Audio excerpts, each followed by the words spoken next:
Hello all my dear friends, hope you all are doing great. दोस्तों, आज हम बात कर रहे हैं जीएसटी में लगने वाली पेनाल्टी के ऊपर।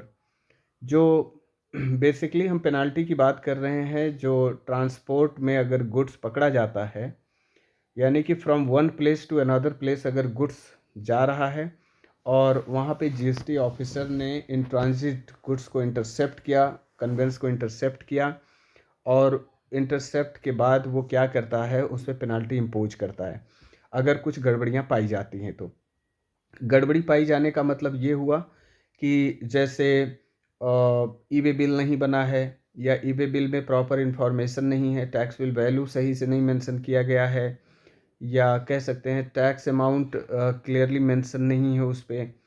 तो इस तरीके से कहने का मतलब, अगर डॉक्यूमेंट में कुछ फॉल्ट पाया जाता है, हालांकि उसके लिए कुछ मेजर दिए गए हैं कि जो डॉक्यूमेंट में अगर कुछ फॉल्स इंफॉर्मेशन होती है जो इजीली रेक्टिफिएबल है, तो वहाँ पे आके पेनाल्टी नहीं लगती है। लेकिन अगर इजीली रेक्टिफिएबल नहीं है, प्राइमा फेसाई वो टैक्स इवेजन का मामला बनता है, तो वहाँ पे जीएसटी ऑफिसर आप पे पेनाल्टी इम्पोज करता है सेक्शन 129 में ऑफ CGST एक्ट 2017। 129 में जो पेनाल्टी इम्पोज होता है दोस्तों, वो बहुत ज़्यादा हाई पेनाल्टी है। यानी कि जो टैक्स इन्वॉल्व है उसमें उसका 200% पेनाल्टी उसमें इम्पोज होता है। और मान लीजिए गुड्स सीज किया गया, डिटेन किया गया, लेकिन उसके बाद भी आप जो है उसे रिलीज नहीं करवाते हैं पेनाल्टी वगैरह का पेमेंट करने के बाद, तो यहाँ पे सेक्शन 130 में उस गुड्स को कॉन्फिस्केट कर लेता है जीएसटी डिपार्टमेंट। कॉन्फिस्केशन का मतलब वो गुड्स अपने पोजेसमेंट में ले लेते हैं, उनका राइट होता है उस पर।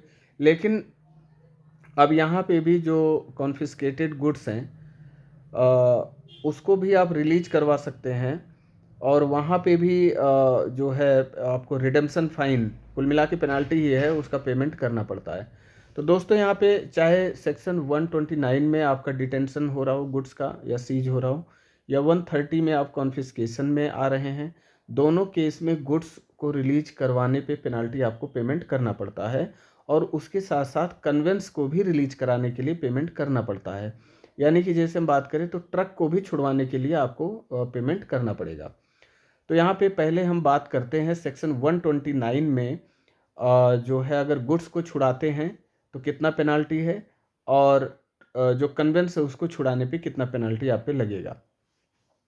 तो दोस्तों, यहाँ पे जो है सेक्शन 129 में जब डिटेंशन और सीजर में आप पे पेनाल्टी इम्पोज होता है, तो वहाँ पे जो टैक्स अमाउंट होता है उसका 200% आपको पेनाल्टी पेमेंट करना पड़ता है।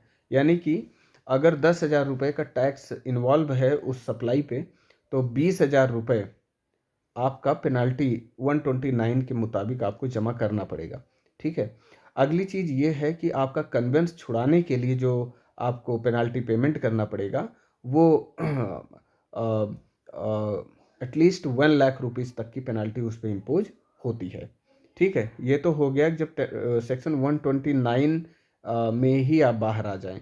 लेकिन 129 में अगर आप बाहर नहीं आते हैं 129 की पेनाल्टी देने के बाद, तो वहाँ पे कॉन्फिस्केशन का मामला आ जाता है, और वहाँ पे कॉन्फिस्केटेड गुड्स को अगर आप रिलीज कराते हैं तो यहाँ पे रिडेम्पशन फाइन पेमेंट करना पड़ता है। ये भी एक तरीके की पेनाल्टी ही होती है।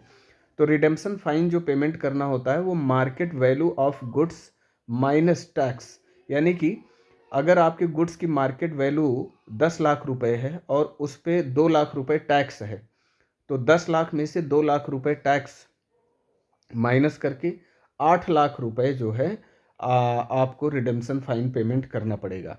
ठीक है। और यहाँ पे रही बात कन्वेंस को रिलीज कराने के लिए, तो कन्वेंस को रिलीज कराने के लिए जो पेनल्टी यहाँ पे फाइन जमा करना पड़ेगा, वो इक्विवेलेंट टू टैक्स अमाउंट होगा।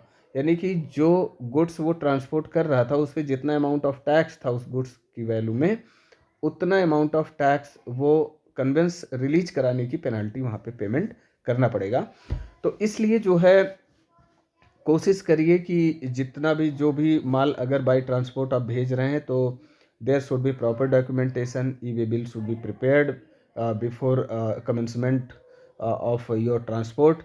ठीक है। तो ये चीज़ें कुछ मेजर आप लीजिए और इसके हिसाब से गुड्स को ट्रांसपोर्ट करिए। अदरवाइज़ रास्ते में जो है इन ट्रांजिट जब होता है तो हर नाके पे उसकी चेकिंग होती है और कहीं न कहीं वो माल पकड़ा जाता है और फिर लेने की देने वाली बात आ जाती है।